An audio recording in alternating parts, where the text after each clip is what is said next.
Era um Mas papo de duas pessoas, né? Tem 11, só duas estavam batendo papo, mas tudo bem.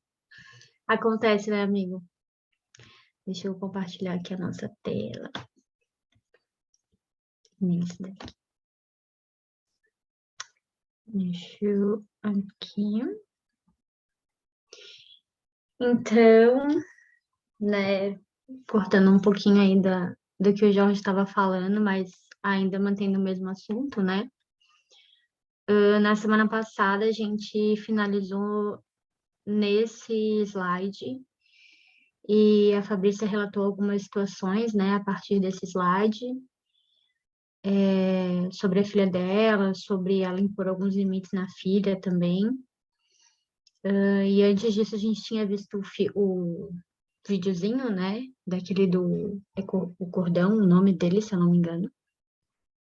Então, eu vou ler esse para a gente começar daqui, porque na semana passada eu acho que foi muito rápido ele. E aí ele fala assim, né, ainda naquele assunto da criança ferida que a gente já tinha, que o Jorge já tinha iniciado com a gente agora. Mas isso não é culpa dos pais, né, porque os pais também nasceram e cresceram desejando o afeto, o cuidado e o amor de seus próprios pais. Ele fala aqui sobre justamente a perpetuação desse movimento de ferir as nossas crianças, né? De não permitir que o amor floresça, como o Jorge tinha colocado agora há pouco. Porque isso não é culpa de ninguém, né? São milhares de existências que a gente continua perpetuando isso e, querendo ou não, né? Se a gente não para reter esse conhecimento, se a gente não recebe essa informação de algum lugar e se a gente não consegue transformar, né, esse afeto, essa ferida que a gente tem, que a gente não consegue curar ela para poder transformar e florescer o nosso amor, a gente vai continuar perpetuando, né? Então, isso não é culpa de ninguém. Talvez eu tenha ferido uma criança, né, na minha vida, na minha trajetória. Talvez meus pais tenham ferido todos os filhos deles. Talvez sejam crianças feridas por conta, né, das situações que vivenciaram na infância. Mas isso não é culpa de ninguém, né? A gente culpabilizar não nos traz nenhuma resposta e não nos traz nenhum encerramento desse ciclo, né?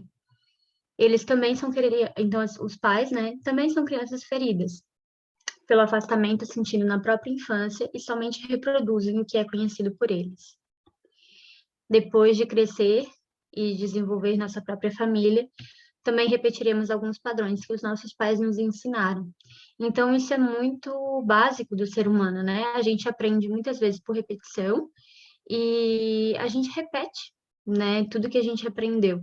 Se a gente não transforma o nosso conhecimento, se a gente não transforma o nosso aprendizado, e se a gente não traz consciência e presença para aquele aprendizado, ele também é uma pura repetição, né? Alguém gostaria de comentar esse slide? Vou passar então. E aí, ele fala: quando nos percebemos enquanto crianças e feridas e desamparadas, muitas vezes gostamos de culpar e responsabilizar nossos pais. E colocamos mágoa e rancor em sentimentos que antes nos enchiam de alegria. Então, muitas vezes a gente tem a percepção de que o pai e a mãe, eles fizeram tudo pela gente, né? Um sentimento de gratidão, inclusive, por esses pais.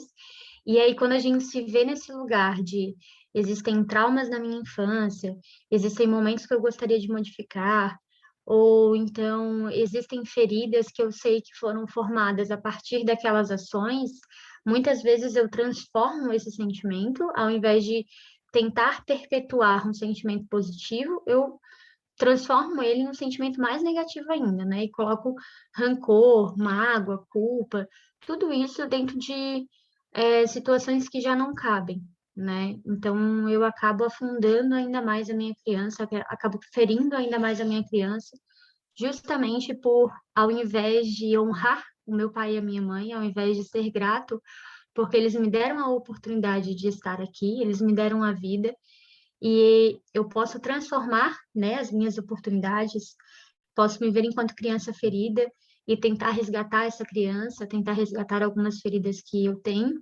Ao invés de fazer isso, eu simplesmente coloco a culpa no terceiro, né, que seriam os meus pais, e evito, né, de falar isso, evito de entrar nesse lugar e continuo sendo uma criança ferida o resto da minha existência, porque acabo não tendo a responsabilidade de me conhecer e de me reconhecer enquanto criança ferida e, e, e curar isso, né? Buscar uma forma de curar isso.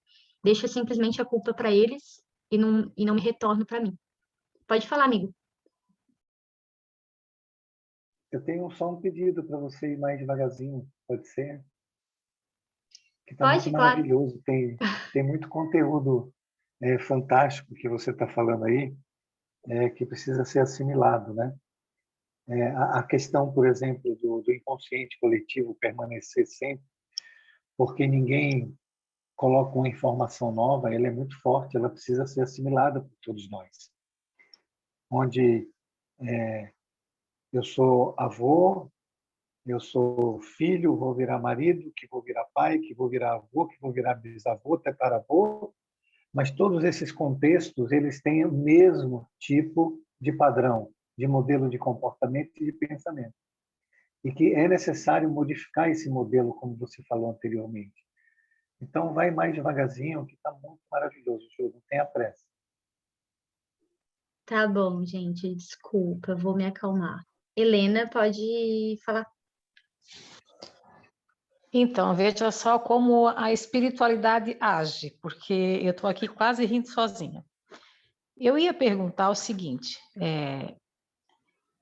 como que uma pessoa que não tenha conhecimento, uma pessoa que não estuda, uma pessoa que não lê, vamos pegar um analfabeto, por exemplo, que vive lá no fim do mundo, sabe? Eu queria, assim, pensar naquela pessoa sem contato com conhecimento algum.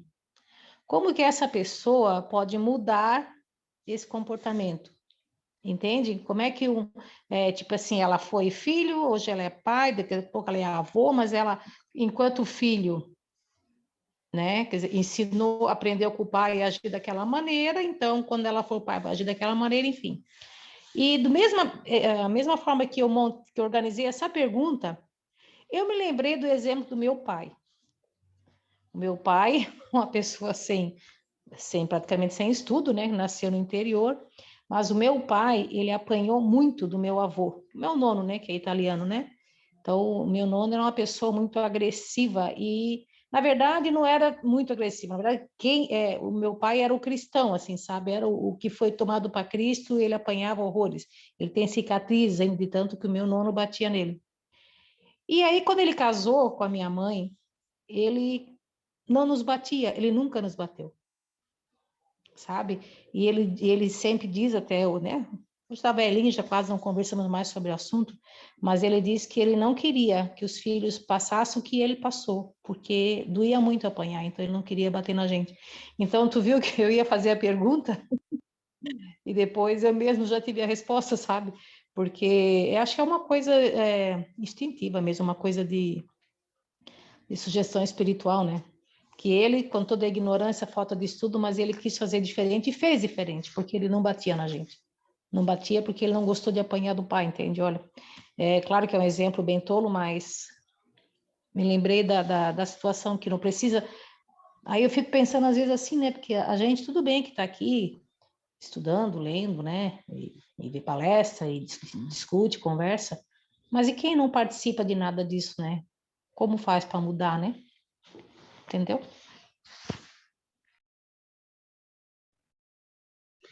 Eu acho que a gente tem que pensar sempre na perspectiva espiritual. Então, o espírito, ele tem uma escada evolutiva, né? A gente parte daí. A gente parte de que todos nós seremos perfectíveis, né? A gente vai se desenvolver até chegar no nosso máximo, né, de divindade que a gente possui. Então, eu acho que todo ser humano tem dentro do seu espírito a necessidade de evoluir, e a busca por isso, sabe? A saciedade, desejam isso, desejam se saciar disso, de amor, de benevolência, desejam buscar isso com todo o seu coração. Eu acho que todos nós temos dentro da gente isso, essa vontade, né? Porque nós somos seres afastados de Deus. E no nosso espírito, a gente sempre tenta, de alguma forma, se aproximar dele. Às vezes das formas erradas, sim.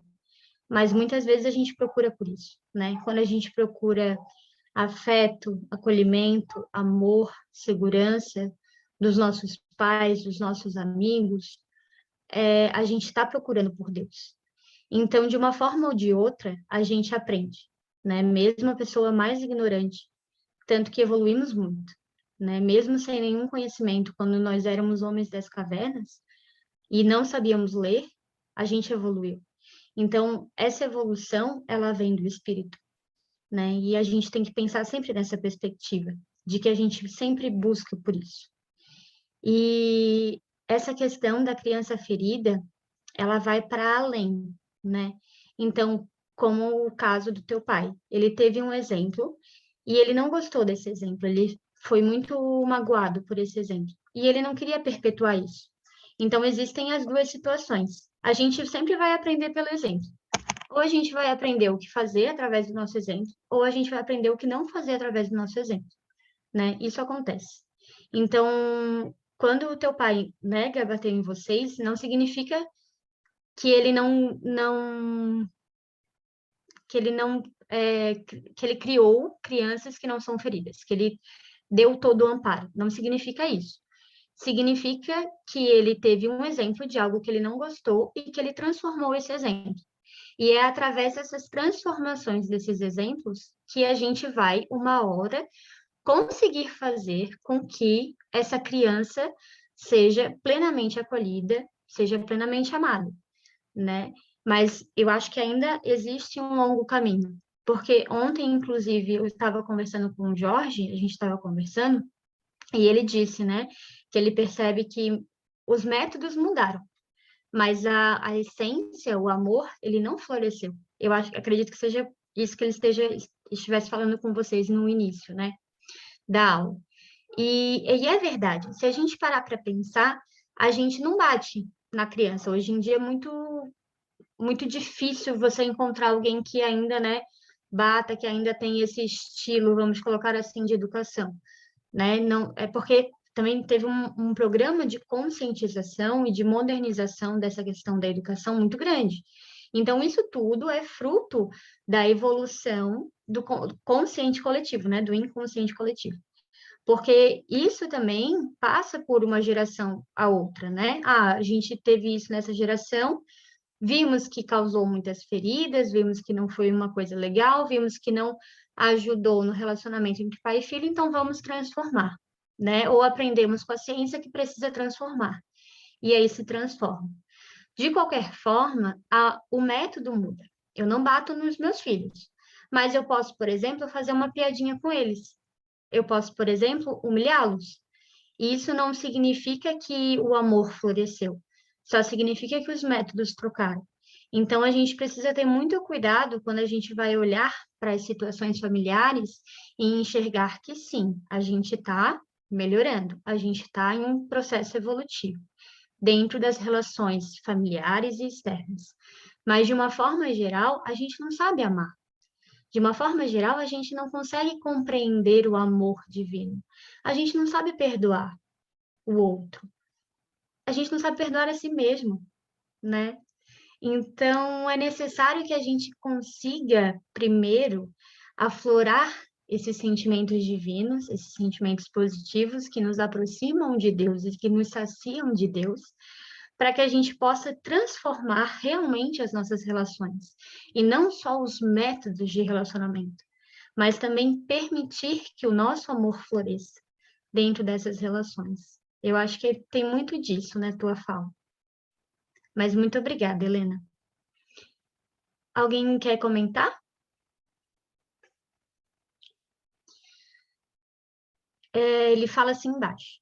Mas os sentimentos negativos continuaram afastando e ferindo nossa criança interior, pois esses sentimentos ferem também a criança de nossos próprios pais.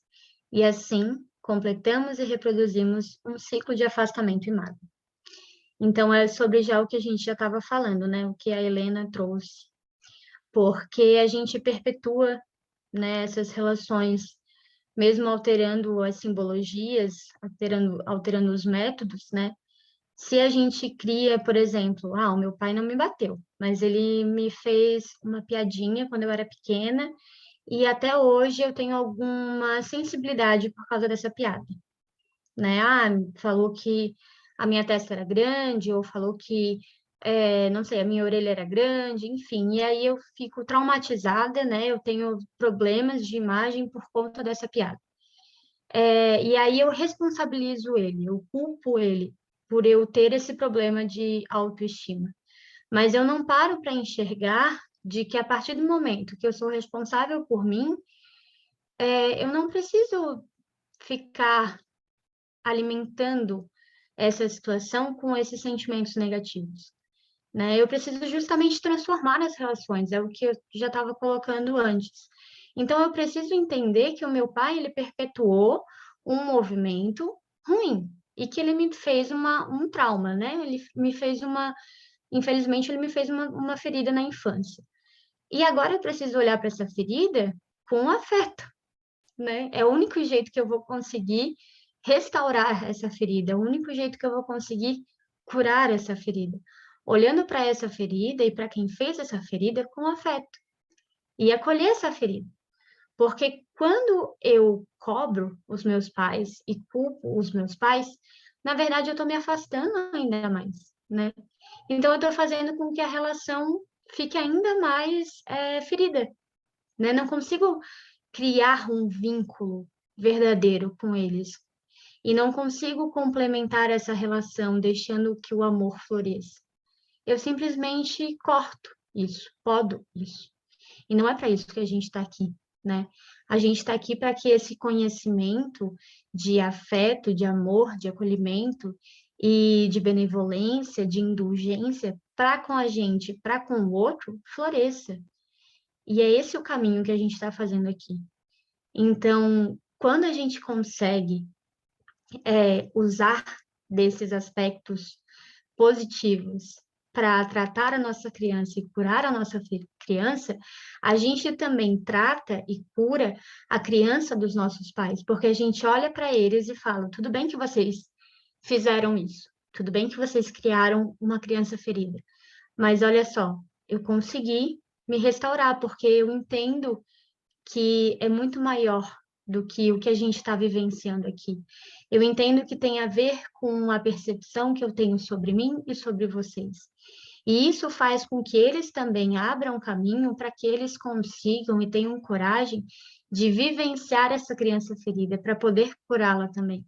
E assim existe uma linha e um novo ciclo de transformação, de perdão e de amor, sabe? Alguém quer comentar?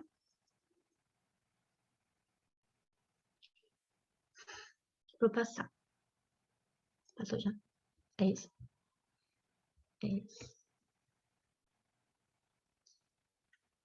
Esse aqui é do Evangelho, desse capítulo, que é o capítulo 14.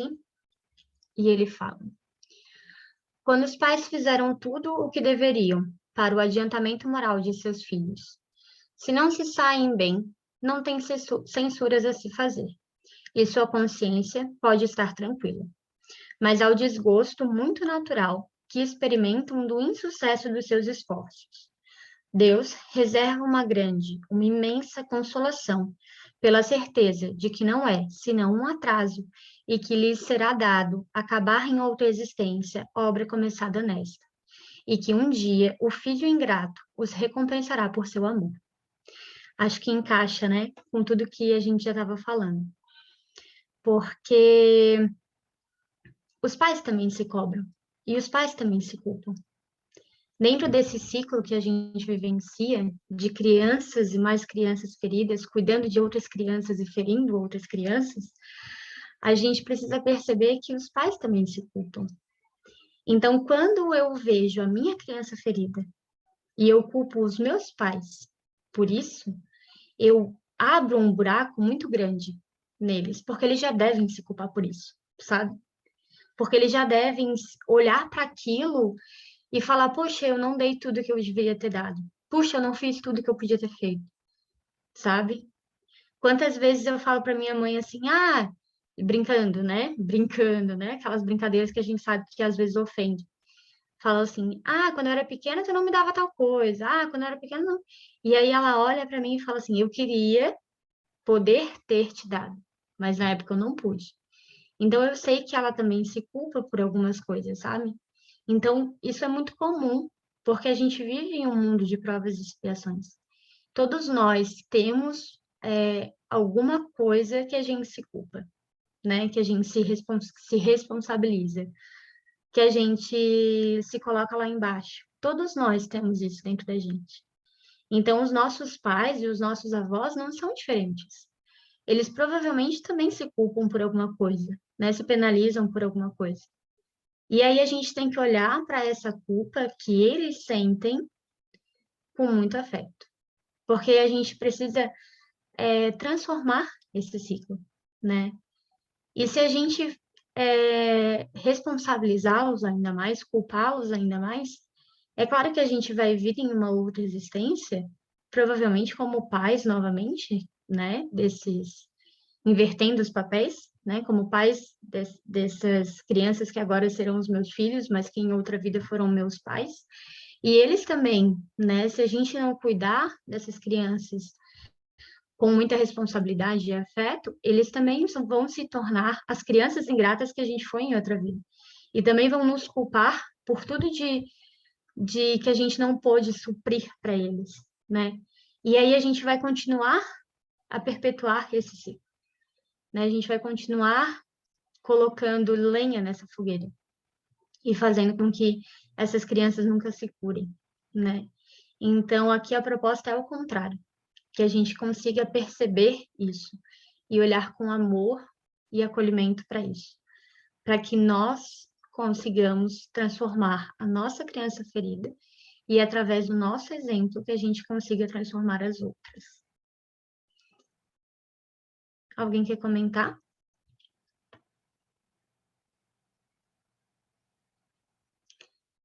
E aí, para que isso se transforme, é necessário que honremos nosso pai e nossa mãe.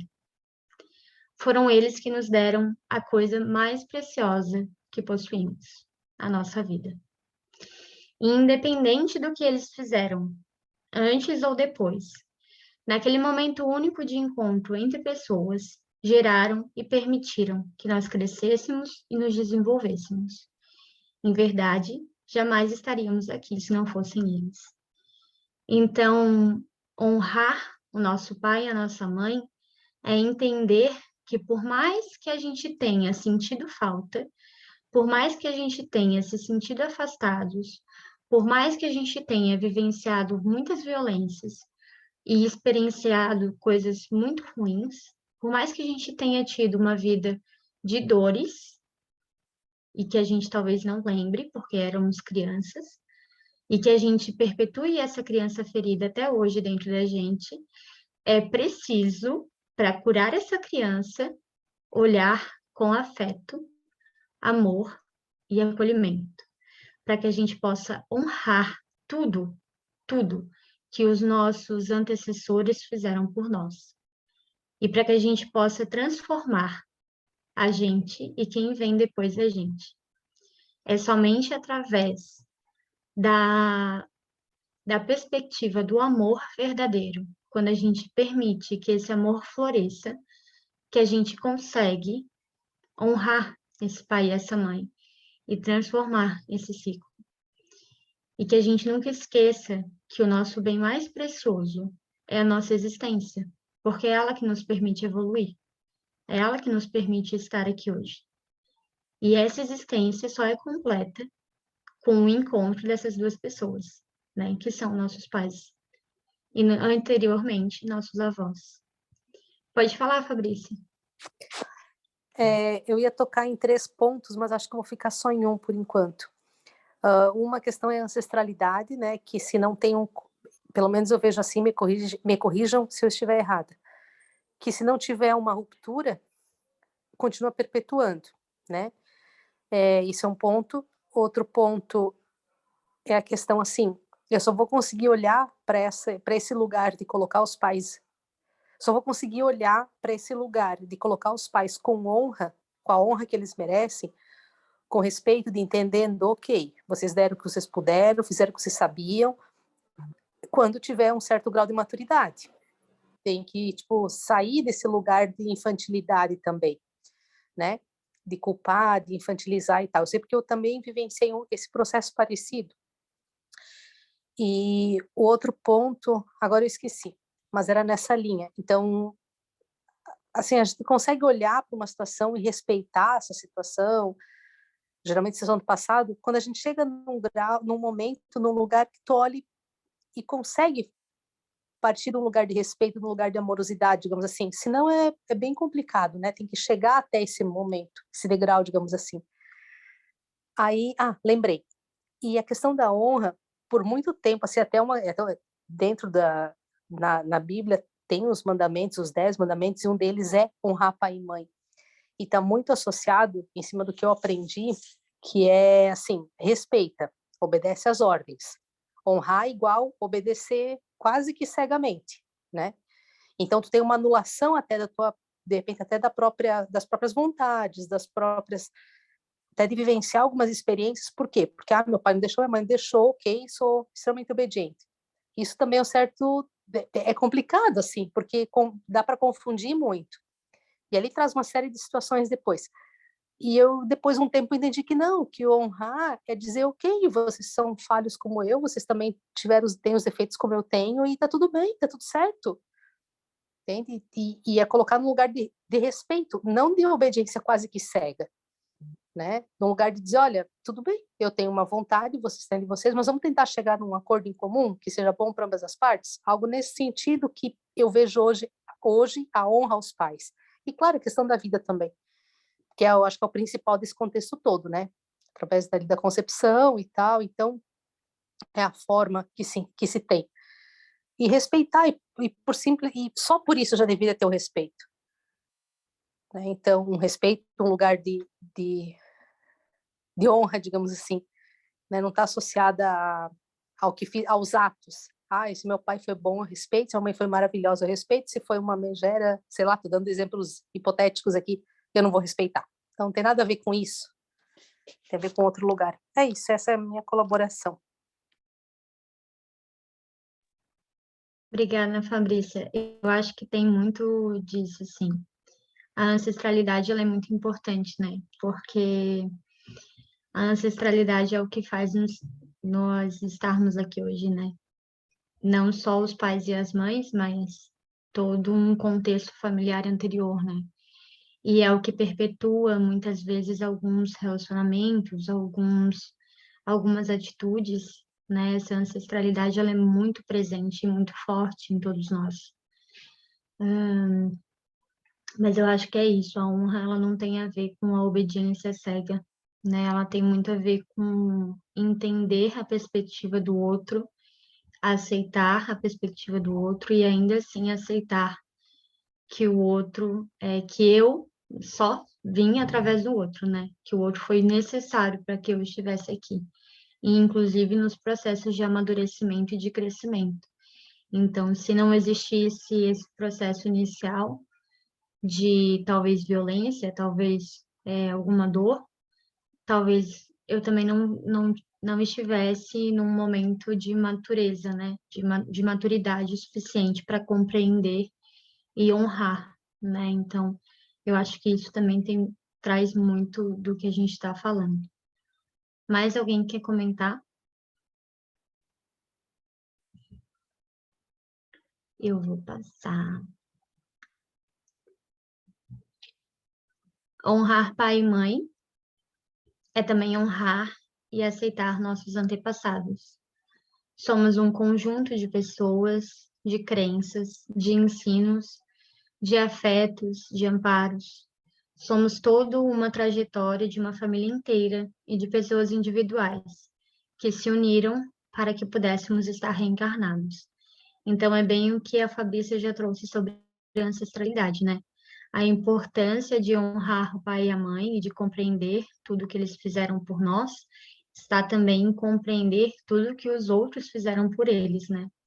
Então, por exemplo, se um casal tem um filho e não tem a ajuda do pai e da mãe deles, né, dos avós dessa criança, talvez estivessem na rua, porque não conseguissem pagar o aluguel. E aí precisam da ajuda do pai e da mãe para pagar o aluguel, né? Isso também é uma forma de honrar. É uma forma de entender que se não fosse meu avô e a minha avó, talvez a minha primeira infância fosse na rua, né? Então, são situações hipotéticas aqui, mas que acontecem todo dia, né? Então, honrar pai e mãe é também compreender e honrar todos aqueles que vieram antes, né? Porque, como coloca ali, a gente é um conjunto de muitas e muitas pessoas e de muitas e muitas crenças e pensamentos e afetos e entendimentos para chegar no que a gente é hoje, né? E essa trajetória familiar que a gente vivencia nada mais é do que pessoas individuais, né? Trajetórias individuais que se unem e se vinculam e compartilham de um momento juntos na face terrena para que possam nos trazer, né, a vida, a existência e permitir que a gente seja isso tudo que a gente é hoje, né? Permitir que a gente floresça, que a gente cresça, que a gente compreenda, que a gente estude, que a gente trabalhe, né? Então, tudo isso é decorrente de muitas coisas anteriores que a gente também precisa honrar quando a gente honra nosso pai e a nossa mãe. Mais alguém quer comentar? Gente, estamos quase acabando. Deixa eu ver. Principalmente, é perdoar nosso pai e nossa mãe pela falta, pela carência, pela expectativa não suprida, pelo desamparo, pelo afastamento, pela culpa e por todo um processo de criação, educação, desenvolvimento e crescimento que não foi linear e muito menos perfeito. É enxergar a nosso pai e nossa mãe como espíritos reencarnados, procurando também uma chance de evoluir. Acho que não tem muito o que falar, né? Acho que é tudo isso que a gente já falou. Porque o nosso pai e a nossa mãe, eles também estão em um processo, né, de aprendizado, eles também estão em um processo de maturidade, também estão em um processo de evolução, e é necessário que a gente compreenda que eles também estão nesse lugar, bem como a gente. Fabrícia? Eu ia falar parecido com isso, mas ia puxar um pouquinho para trás, assim, ó. Que eu não sei, não sei, quando eu digo não sei, estou largando para o pessoal do curso. A criança tem uma visão de pai e de mãe, o adolescente tem outro, ao meu ver, né? E o adulto tem outro. E, por exemplo, a criança, ela está numa condição, assim, às vezes de total submissão, né? De obediência sem opinião, sem nada, ela vai lá, faz, ok, ponto. O adolescente já é um pouco mais questionador, essa fase de adolescência, assim, já pode ver a questão do honrar como de outra forma. E o adulto, né, de outra forma também. Mas, e aí, eu acho que é trazer esse ponto, assim, eu vejo que tem essas diferenças, né, dependendo da faixa, dependendo da etapa da vida da pessoa, ela acaba percebendo, olhando para esses pais, ou para esse pai, para essa mãe, com uma visão, e isso implica na questão da honra, do respeito e tal. Mas, enfim, concordo 100% concordo muito com esse slide aqui. E que são pessoas em construção, né? São construção como nós também, e, enfim, muito legal isso. Se a gente tiver, a partir do princípio que todo mundo está em construção o tempo inteiro, eu acho que já elimina muito do nosso senso crítico, né? De crítica e de julgamento, assim. É isso. Sim, é necessário que a gente enxergue o outro também como um espírito em evolução, né? Eu não sei se a gente às vezes se acha perfeito, sabe? Se a gente se coloca em um pedestal e aí julga o outro porque o outro não faz como eu, né? Porque eu me acho tão perfeito. E acaba culpabilizando o outro por muitas questões, né? Mas muitas vezes também a gente se coloca em um lugar de inferioridade, né?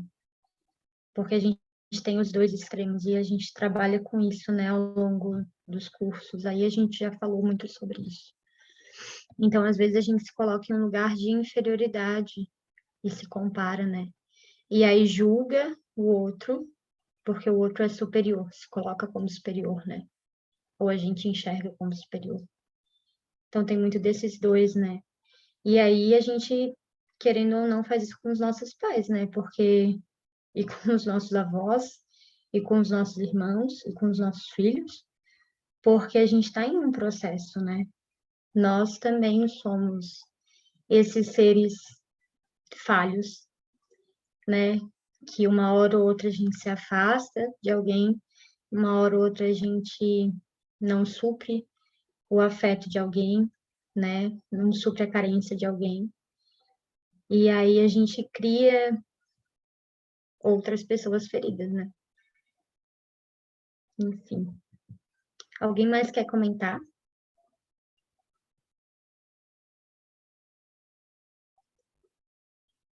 Pois nós. E a gente é lindo que encaixa, né? Pois nós também somos e seremos pais, e se não estivermos conscientes ao que os nossos filhos pedem e desejam, também criaremos crianças feridas. Para isso, é preciso que aceitemos nossas próprias falhas e que possamos olhar a nossa própria criança interior com amor, a acolhendo e amando, como ela sempre desejou. Curar nossa criança ferida é encerrar o ciclo e aprender a acolher e a amar. Existe faz um tempinho já, não sei se é uma trend na internet ou o que que é. Sei que algumas pessoas colocam um vídeo, né? Fazem um vídeo delas mesmas, assim.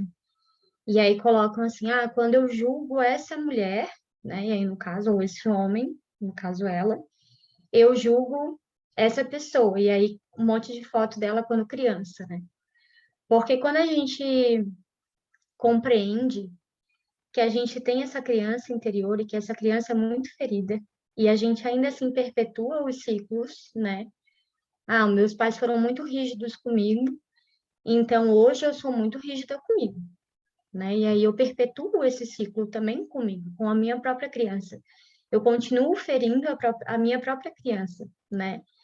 E aí quando eu paro para pensar que existe uma criança dentro de mim e que eu continuo sendo rigorosa com aquela criança, como os meus pais foram, né? E quando eu não gostava daquele rigor, aquele rigor me feriu muito, mas eles me constituíram assim. Então, ao longo da minha existência, eu vou continuar com esse rigor. E aí, a partir do momento que eu reconheço que existe uma criança dentro de mim e que eu sou rigorosa comigo mesma, eu estou sendo rigorosa com essa criança, com a criança que eu fui, é como se eu estivesse me encontrando na minha infância, né? Eu adulta e a minha criança ali, olhando para aquela criança e sendo rigorosa com ela também. Mas aquela criança sou eu, né? Então é necessário que a gente compreenda isso, que a gente compreenda que sempre que a gente fala mal da gente, sempre que a gente se coloca como inferior, que sempre que a gente cria uma expectativa sobre alguém, sempre que a gente se rebaixa, que a gente se culpa, enfim, tudo que a gente faz conosco mesmo, que a gente está fazendo com a nossa criança, né? É como se tivesse realmente a nossa criança ali, o nosso eu criança ali do lado, e a gente estivesse com um dedo apontando para aquela criança e falando assim: você tem que fazer, sabe? Então, o quão a gente também fere a nós mesmos, né? Para que a gente constitua crianças feridas, a gente não conseguiu curar a nossa criança ou olhar para a nossa criança com afeto. E aí, se a gente não consegue fazer isso com a nossa criança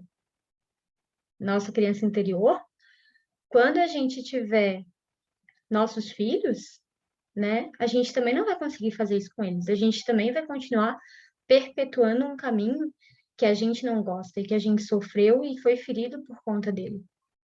Amigo, pode falar. Ô, Ju, É só para Oi. reforçar o que você falou, de como nós perpetuamos o mesmo modelo, não é? Então, nós pais feriram a nossa criança e nós continuamos nós mesmos a ferir a mesma criança. E depois vamos ferir outras crianças. Então, esse modelo, ele fica sempre se perpetuando. É necessário que alguém desperte dentro desse conjunto familiar e comece, não é, a florescer o amor, a colocar informação nova, que não seja de ferir os outros. Então, a Ju foi fantástica todo o tempo, mas agora um pouquinho mais, quando ela colocou que nós mesmos ferimos a nossa criança. E é verdade, continuamos a bater nela, a ser rigorosos, a desanimá-la, a censurá-la, a criticá-la, o tempo todo, a culpar ela por todas as coisas. E se a gente faz com a gente, como é que nós não vamos fazer para os outros? E por isso que não tem culpados e não tem inocentes. Todos nós estamos dentro de um círculo contínuo, girando dentro desse círculo, fazendo o mesmo comportamento, todo mundo. E aí entra outra fala dela, que foi maravilhosa, e todo mundo se achando perfeito, maravilhoso. E cheio de razão. Mas que, na verdade, está todo mundo perpetuando um modelo que é ruim, que é péssimo, que é egoísta, que é orgulhoso, que fere, que machuca, e continuamos a fazê-lo. E continuamos a fazê-lo. Então, eu só tenho que te agradecer, Ju, por essa aula muito maravilhosa, né? Meus parabéns. E que todo mundo possa compreender a profundidade das coisas que estão sendo faladas aqui agora. Muito obrigado.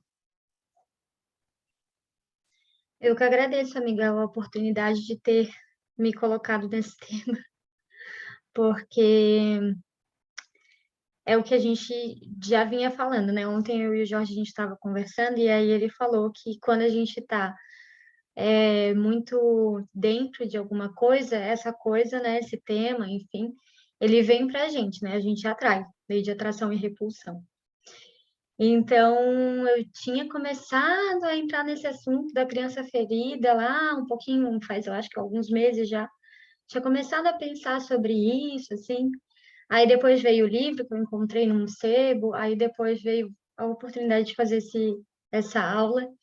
Então, é muito legal, assim, como se complementa, né? Tudo que a gente precisa aprender e tudo que a gente gostaria e quer aprender, quando a gente está aberto e disposto para isso. E acho que é isso. Alguém mais quer comentar? Vou passar, estamos quase no último. Aqui, ó. Aqui. Usar a nossa criança interior e nossos filhos como guia para a ação mais correta perante Deus é se assemelhar à criança que busca, encontra e entra no reino de Deus, honrando nosso pai, nossa mãe, nossos antepassados e a nós mesmos. Quando a gente quer se transformar, é importante que a gente sempre use um guia, né? Para poder encontrar no que a gente gostaria de se transformar. E é claro que a gente tem Jesus como guia e modelo, né? Mas quando a gente fala da criança ferida, é um processo muito particular, né? E Jesus, ele é tão lindo que ele olha para a gente e ele fala assim, se você quer descobrir, né, como curar essa criança ferida, você precisa usar essa criança ferida como guia para a sua ação. Então, olhar para aquela criança com carinho e entender o que ela pede e dar o que ela pede, né? É assim que a gente vai conseguir curar a nossa criança e, consequentemente, curar as próximas e constituir famílias onde o amor realmente floresça, né? E onde a gente consiga trazer uma infância muito mais saudável para que as próximas crianças não fiquem tão feridas, talvez, que a gente consiga quebrar um pouco desse ciclo que há tantos anos se perpetua, Alguém gostaria de comentar antes da gente ir para o último slide?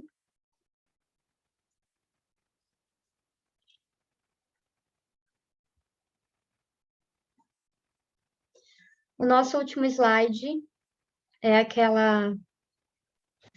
Ô, Ju, Oi, então, eu estava aqui pensando, na verdade, eu acho que eu não entendi essa questão de usar essa criança como guia. Eu tava pensando aqui até agora, mas não consegui, assim, colapsar. só um minutinho, gente. Tá. Oi, Carol. Quer sabadinho? Agora não, tô na aula, mas escolher. Tá, depois eu fui. Tô na aula.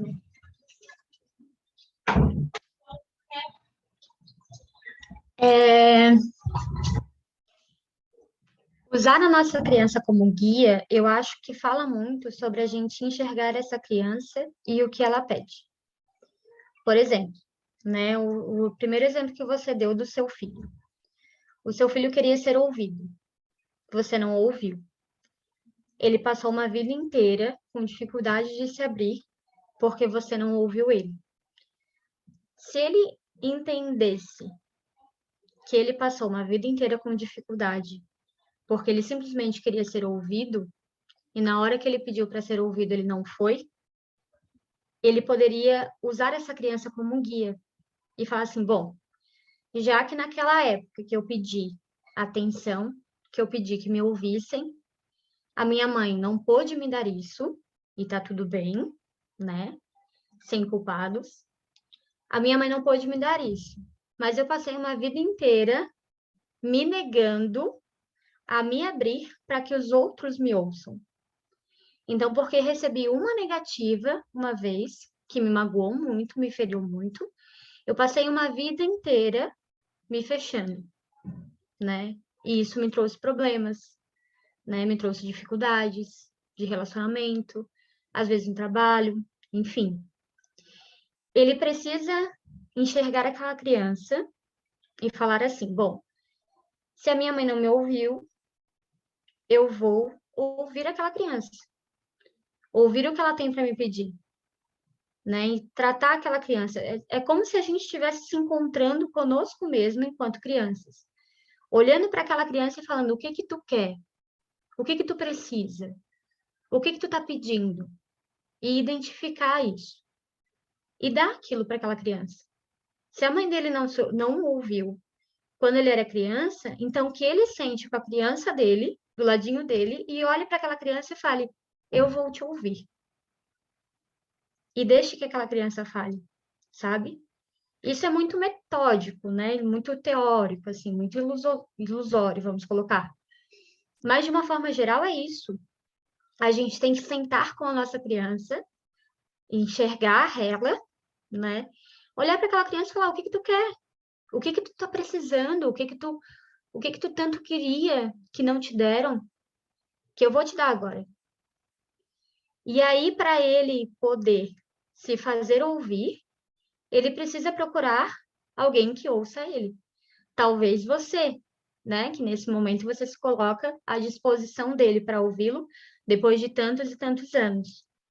Então, já foi um passo, né? Se ele se coloca nesse lugar de tudo bem, ela não quis me ouvir quando eu era criança, mas ela quer me ouvir agora. Então, vamos tentar de novo, sabe? Então, é isso que eu falo em usar essa criança como guia. Tentar entender o que ela pede e o que ela precisa e trazer isso para ela, sabe? De uma forma que a gente consiga realmente entender o que ela quer. Porque às vezes a gente não lembra, né? Às vezes é uma situação muito presente, tipo essa do teu filho. Mas às vezes a gente não lembra. É um trauma muito escondido, sabe? Por exemplo, um pai e uma mãe que foram muito rigorosos. E hoje a pessoa é muito rigorosa consigo. Então ela precisa olhar para aquela criança dela e falar assim: eu não preciso ser rigoroso comigo mesmo. Eu não preciso. Por que que eu preciso perpetuar o que aquelas pessoas pediram para eu fazer? Por que que eu preciso ser rigoroso comigo mesmo? Eu não preciso. E aí eu vou acalmando aquela criança. Quando eu identifico o que ela precisa, eu transformo isso. E aí eu consigo curar ela. daquele sentimento, daquela mágoa, daquela revolta, daquela angústia, daquela violência, sabe? E eu acho que é isso que a gente tem que fazer, usar essa criança como guia, entender o que ela pede e dar o que ela pede. Consegui me fazer entender? Nossa, perfeitamente. Muito obrigada, Ju. Muito bem De explicado nada. a mensagem. Porque eu tava buscando assim, sabe, o entendimento, mas muito bem, foi bem claro. Obrigada, tá, amada? De nada. E aí, o nosso último slide, ele tem muito a ver com isso que a Helena perguntou, né? Como que a gente faz essa criança de guia? Além de tudo isso que eu já falei, eu falo bastante. A gente precisa iluminar a nossa criança, né? Então, a nossa escultura, que antes estava apagada, agora de noite as crianças se iluminam. Porque é através da iluminação da nossa criança interior que a gente vai conseguir curar, né, a nossa criança e as outras. E vai conseguir encontrar o reino de Deus e evoluir dentro desse processo que a gente se coloca, de espíritos buscando o máximo de si. Acho que é isso, gente. Se alguém quiser colocar mais alguma coisa.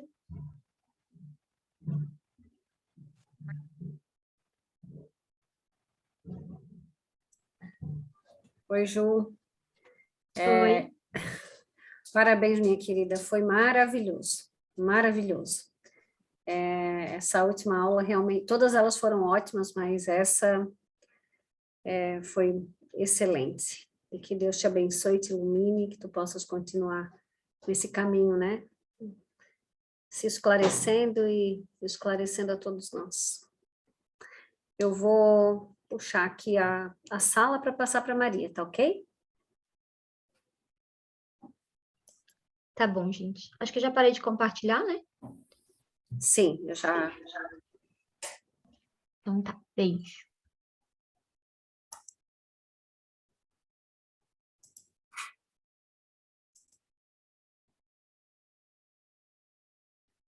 Pronto, Maria. A sala é sua. Boa aula.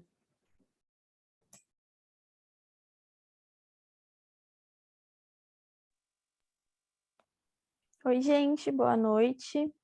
Eu não vou colocar o vídeo porque a minha internet ela tá bem instável, então eu vou deixar só o áudio mesmo para eu conseguir projetar os slides, tá?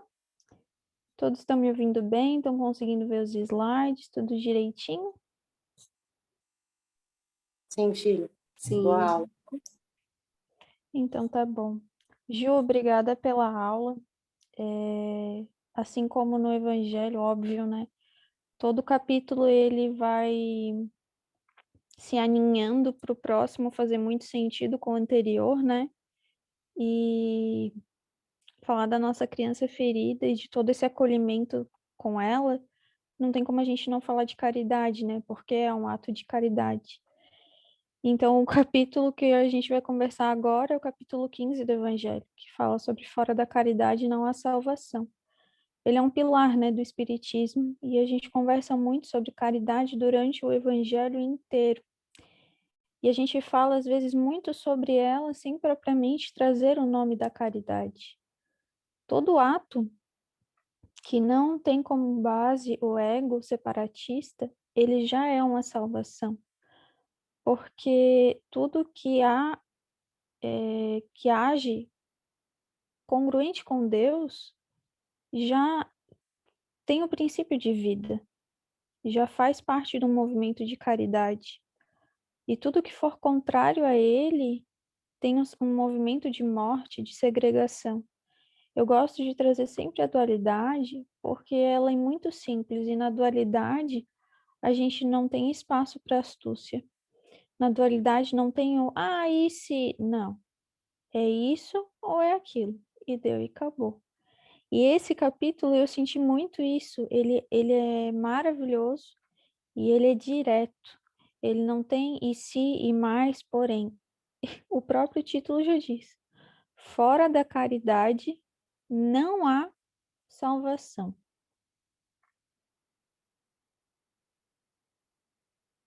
Então, se o título já traz que fora da caridade não há salvação, o primeiro tópico desse capítulo é o que é preciso para ser salvo.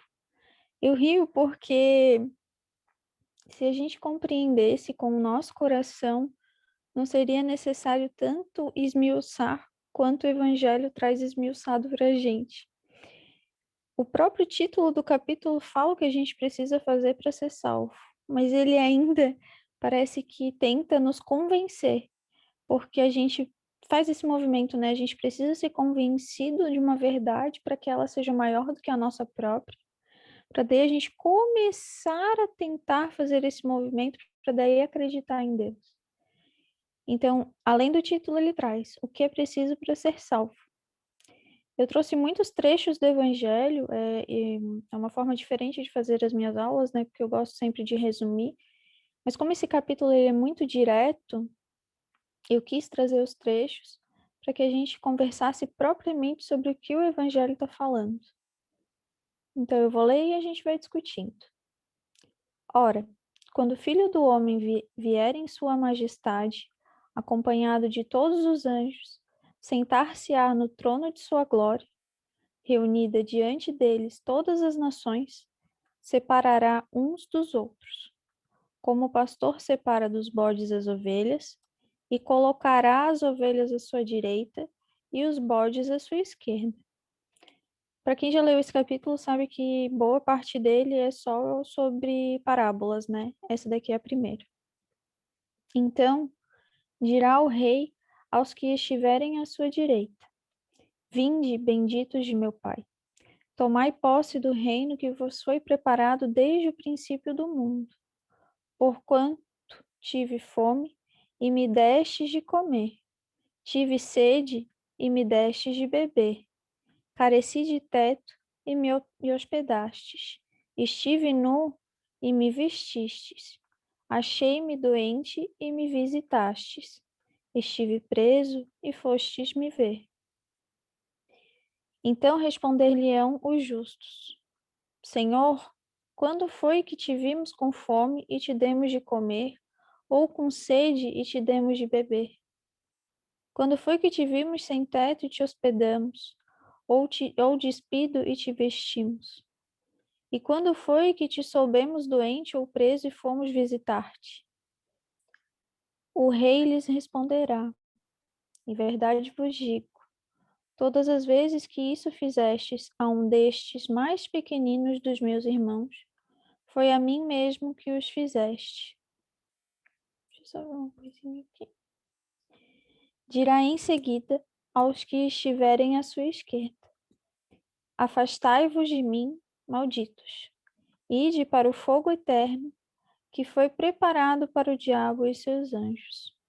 Porquanto tive fome, e não me destes de comer, tive sede, e não me destes de beber. Precisei de teto, e não me agasalhastes. Estive sem roupa, e não me vestistes. Estive doente, e no cárcere não me visitastes. Também eles replicarão: Senhor, quando foi que te vimos com fome e não te demos de comer, com sede e não te demos de beber, sem teto ou sem roupa, doente ou preso, e não te assistimos? E ele então lhes responderá: Em verdade vos digo, todas as vezes que faltastes com a assistência a um destes mais pequenos, deixastes de tê-la comigo mesmo. E esses irão para o suplício eterno, e os justos para a vida eterna. É uma parábola bem... eu falo por mim, né? Existem parábolas no Evangelho que eu tenho que ler algumas vezes para conseguir compreender a essência que ela traz. Como esse capítulo, como eu falei, ele é muito direto, superficialmente aqui a gente já consegue pegar a mensagem da caridade, porque ele deixa gritando a caridade nesse capítulo. Porque é isso, o que é preciso para ser salvo é ser caridoso. Mas também o que eu quero trazer de reflexão com essa primeira parábola, né, é toda essa condição que a gente coloca sobre praticar o bem. A gente está careca de saber que todos nós, sem exceção, somos filhos de Deus. E que nada, além da matéria e as suas diversas transmutações e transformações, nos difere aqui. Por essência, somos todos iguais. E por que uma matéria, que é só um estado transitório, define para quem eu vou salvar ou o que eu vou salvar? Sendo que a minha essência é que é o mais importante. Quando nessa parábola o rei, que pode ser apresentado por Deus, isso é uma interpretação minha, né? Divide em dois polos, tá aí onde eu trago a dualidade. E separa esses polos, dizendo que um deles conseguiu praticar a caridade e o outro não. A gente pode também olhar para as nossas ações e dividir elas em polos, para observar quando que a gente deixa de praticar o que é preciso para ser salvo e quando a gente pratica de fato com o coração imerso naquela ação aquilo que o Evangelho diz como ser o mais precioso, que é a caridade. A Ju estava falando ali na aula dela e eu estava pensando sobre isso, acho que foi até uma pergunta da Helena, como que o ser mais ignorante, aquele que não tem acesso à informação propriamente dita, né, digamos assim, conseguiria acolher a criança, né, ferida. Ignorando, aqui não quero falar sobre a lei de justiça, né, mas a gente sabe que Deus é justo. O ato de caridade, ele é intrínseco na nossa essência, porque ele é parte de nós. A caridade, ela vem da essência divina, ela nos constitui. Nós escolhemos não praticá-la.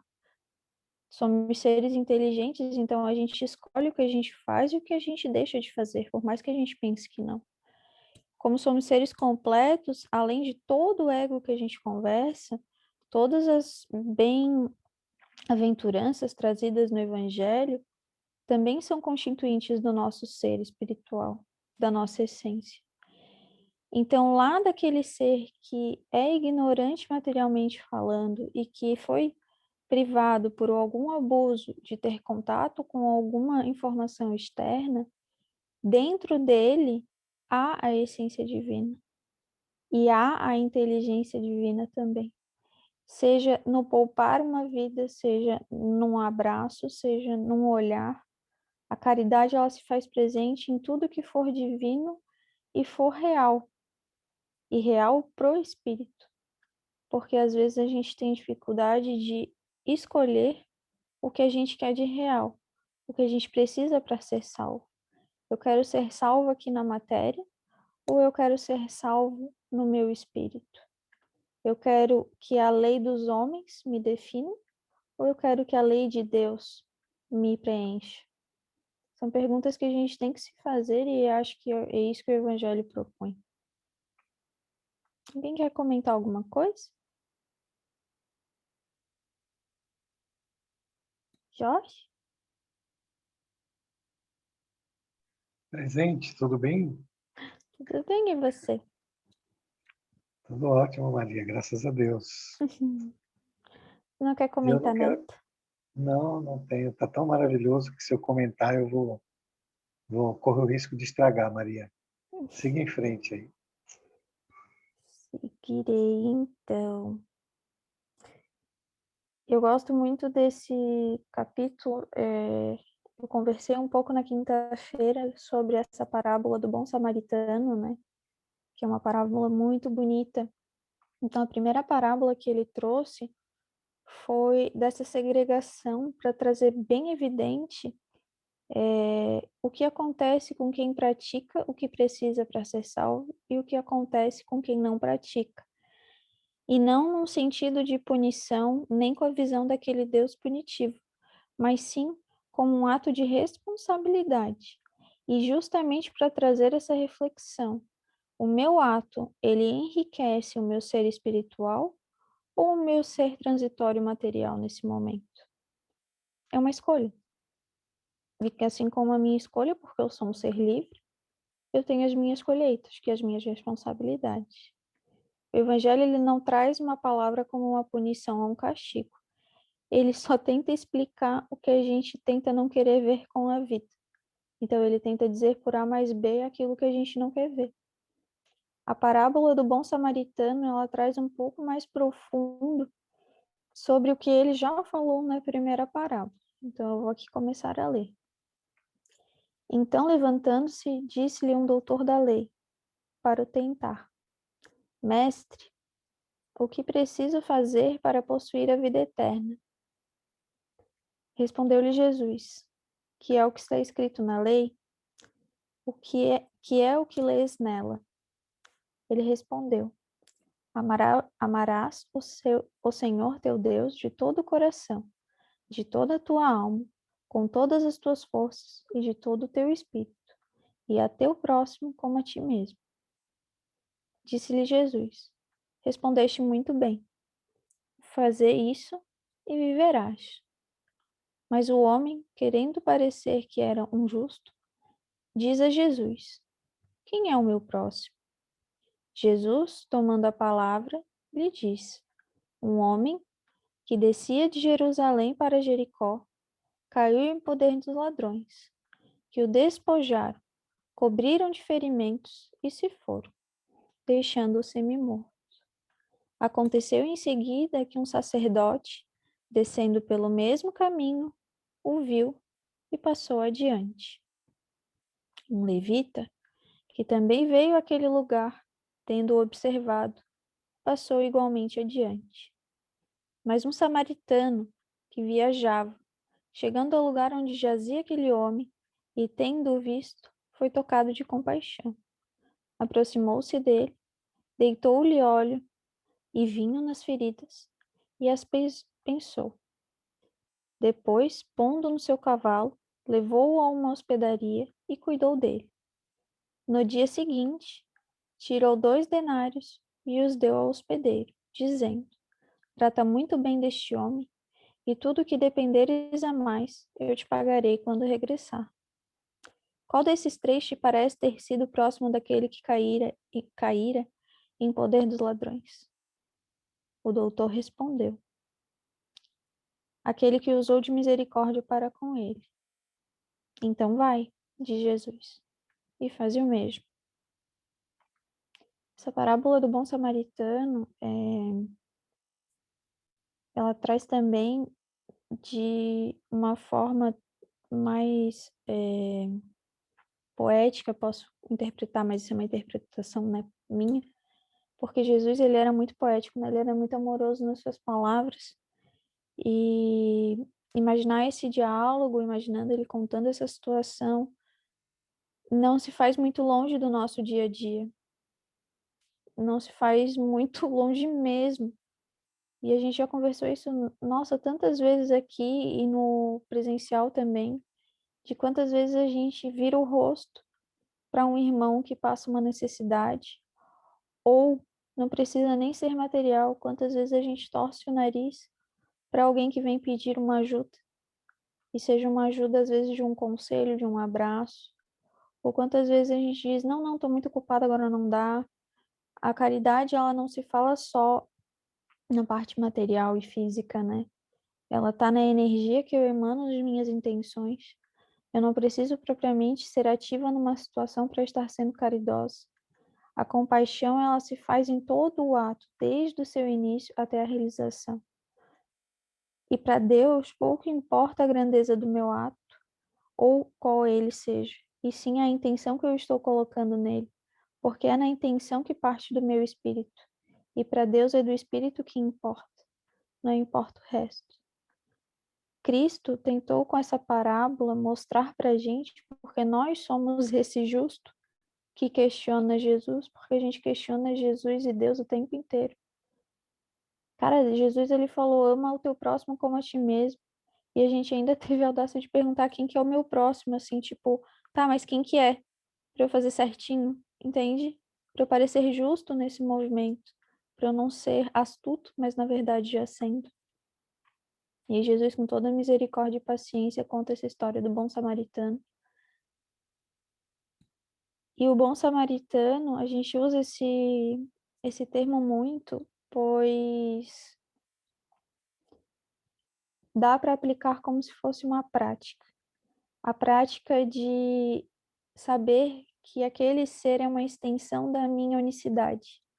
Saber que aquele ser é mais do meu. Por isso que quando Jesus diz, ama teu próximo como a ti mesmo, é porque Jesus não tem mais uma visão de segregação. Jesus já tem uma visão de uma unicidade. Ele já vê todos nós como uma extensão dele, e nós sendo extensão dele, ele tem a noção de que não há como ser feliz e íntegro se o meu próximo não estar da mesma forma. Então, tudo que eu sinto para mim tem de ser igual ao outro, e só será igual ao outro, porque eu não consigo dar algo diferente daquilo que eu dou para mim. Eu não sei se vocês estão pegando a essência do negócio, mas é como se eu fosse vocês e vocês fossem eu.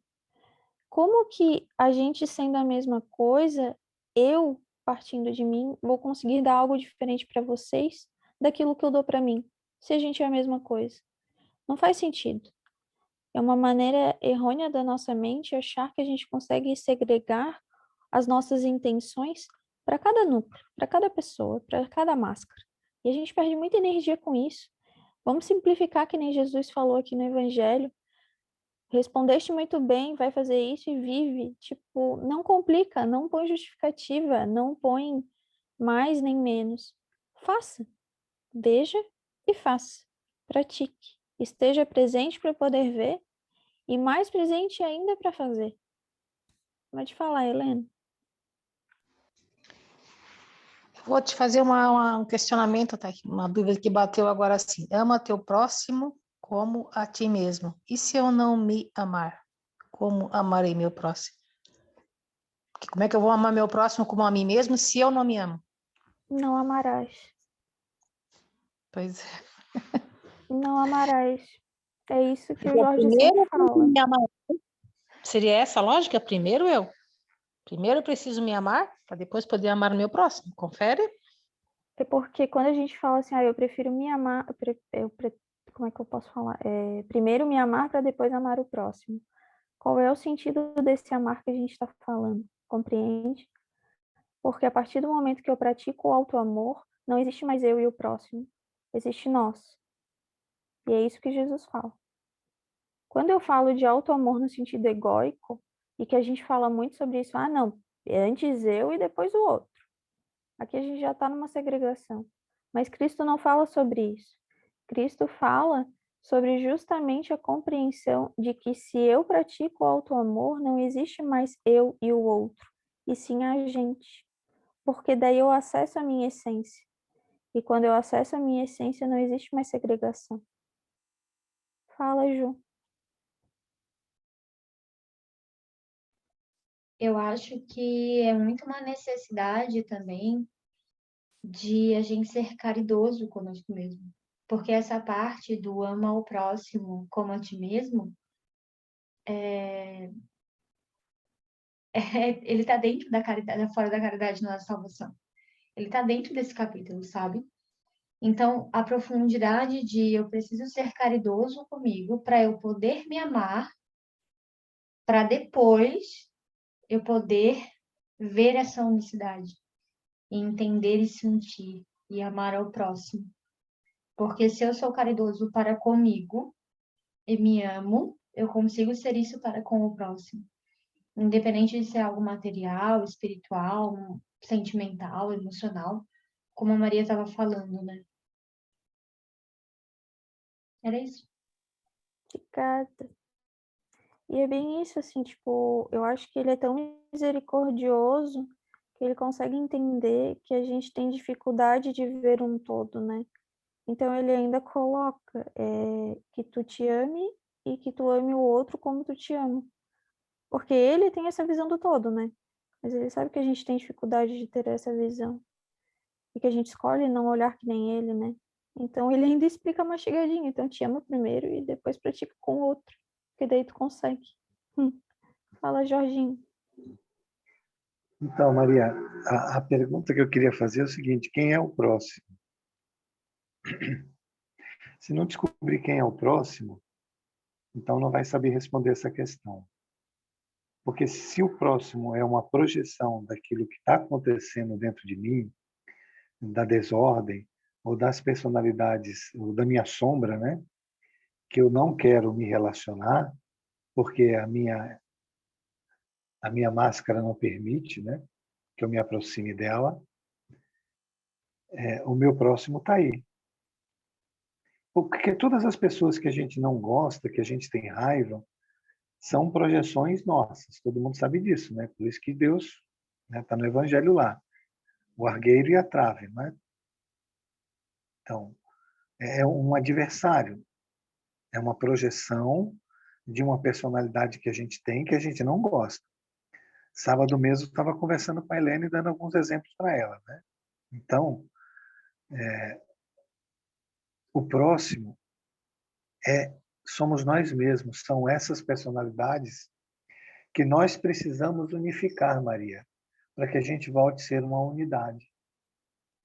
Então, toda vez que é isso que Jesus quer dizer, que a estalagem é o símbolo do coração, que você pega um próximo e você traz para o seu coração, você está refazendo a sua própria unidade. A fragmentação, ela é eliminada, não é? É quando você busca todas aquelas situações do passado, como a criança ferida, e traz de volta para o seu coração. E dá todo o amor que você tem. Como disse a Ju ali, ouvindo, né? Sentindo aquela personalidade que foi abandonada por nós mesmos, né? Por medo, por fuga psicológica, por não querer enfrentar a realidade. Nós fomos abandonando um monte de coisa pelo caminho, que agora somos obrigados a recolher. Então, quem é o próximo? O próximo é o marido ou a esposa que você não se dá bem agora, que é o teu sensor. O teu sensor está dentro de você. Então, o próximo é esse. Então, é isso que a gente precisa entender, porque tudo é a gente, o processo é individual. E há uma unidade que precisa ser refeita, uma fragmentação que precisa voltar toda ela para a unidade. Isso só pode ser feito através do amor. Por isso que a parábola é muito fantástica. E ele diz, a Joana de Ângelo fala que a gente precisa trabalhar de self para self, senão não consegue fazer essa conexão de novo com a luz. Então, quando olharmos para alguém que a gente não goste, que nos irrita, os nossos sensores, as pessoas que nos maltratam, que tratam a gente mal, que a gente fica com raiva, esse é o próximo. Porque ele está dentro de você, ele está desorientado, ele está cheio de raiva, e ele precisa também do nosso amor. Ele precisa vir para a luz, e cabe a nós trazermos ele para a luz. Obrigado, Maria. Eu que te agradeço, e agora já é 9h. Então, a gente continua na semana que vem. Obrigada, Maria. Vou puxar aqui a sala para mim.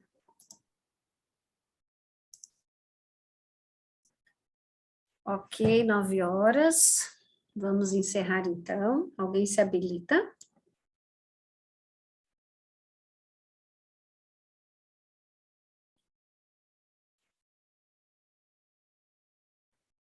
Então, vamos lá. Vamos elevar os nossos pensamentos a Deus e a Jesus, agradecendo pela maravilhosa noite, por tantos ensinamentos, que realmente façam sentido, que nós possamos nos observar, prestar muita atenção nas nossas dores, encontrar essa nossa criança ferida, para que ela realmente seja nossa guia, como a Juliana falou, porque através desse movimento vamos descobrindo e curando as nossas dores. Pai nosso que estás nos céus, santificado seja o vosso nome. Venha a nós o vosso reino, seja feita a vossa vontade, assim na terra como é feita nos céus. O pão nosso de cada dia dai-nos hoje, Senhor. Perdoa as nossas ofensas, assim como nós perdoamos a quem nos tem ofendido. E não nos deixeis cair em tentações, livra-nos, Senhor, de tudo que seja mal. Que assim seja. Com essa prece, damos por encerrada a nossa aula de hoje. Obrigada, Maria, obrigada, Ju, obrigada a todos, e até quinta, né? Obrigada, gente. Boa